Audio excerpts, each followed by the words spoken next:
nas últimas semanas, a imprensa deu grande destaque para o assassinato do indigenista Bruno Araújo Pereira e para o jornalista inglês Dom Phillips. Na verdade, são duas mortes que tiveram grande repercussão em nível internacional, mas os assassinatos naquela região de quem defende as comunidades indígenas, de quem defende a floresta, são comuns. A gente lembra, há algumas décadas atrás, do assassinato de Chico Mendes no Acre, depois do assassinato da irmã Dorothy. Então, isso tem se tornado comum naquela região. Fora os assassinatos daquelas lideranças da região que não ganham as páginas dos principais jornais, que só as comunidades ficam sabendo. A Amazônia, assim, é uma região que muito se fala sobre ela, mas muito se romantiza. Aos deputados que estão no plenário, se puderem falar um pouquinho mais baixo. Deputado Marcelo, deputado Eric, se puderem falar um pouquinho mais baixo, eu agradeço. Obrigado. Então, a Amazônia, ela é enorme.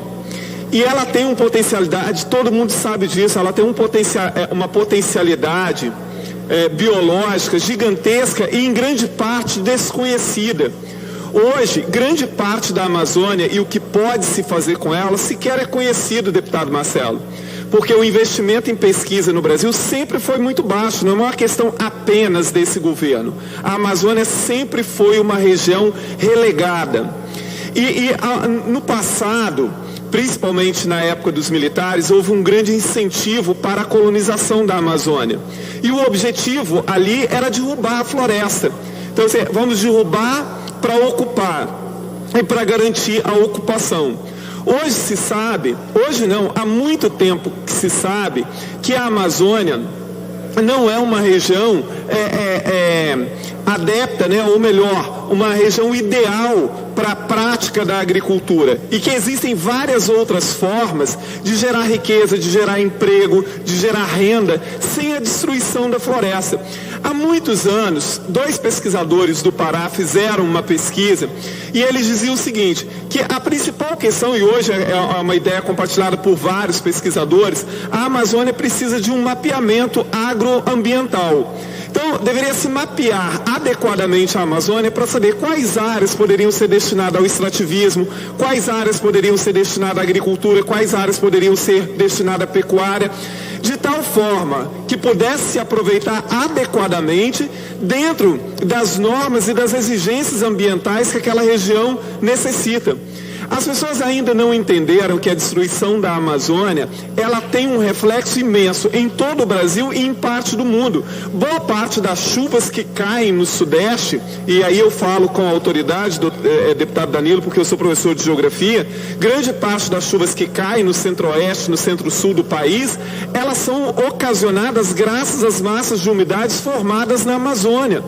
Então é muito óbvio que não é uma questão de papo de ambientalista ou de romantizar a proteção ambiental, mas de uma questão de sobrevivência da Amazônia.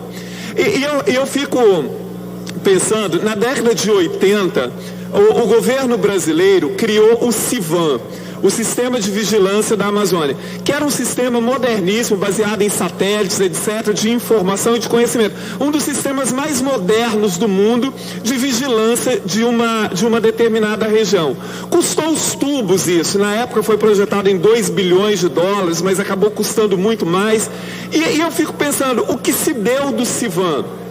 Hoje, grande parte do CIVAM foi concluído, mas as bases que eram necessárias serem instaladas naquela região, do Exército, da Marinha, da Aeronáutica, enfim, para coletar esses dados e tomar providências sobre aquilo que era registrado pelo sistema, nunca foi operacionalizado em sua amplitude. Então hoje você tem sim uma infinidade de informações na Amazônia, mas você não tem condição de operacionalizar essas informações. Eu já termino, deputado Dari.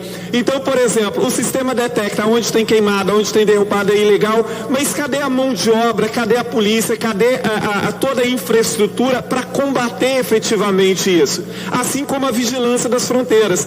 Por isso a Amazônia continua uma terra de ninguém.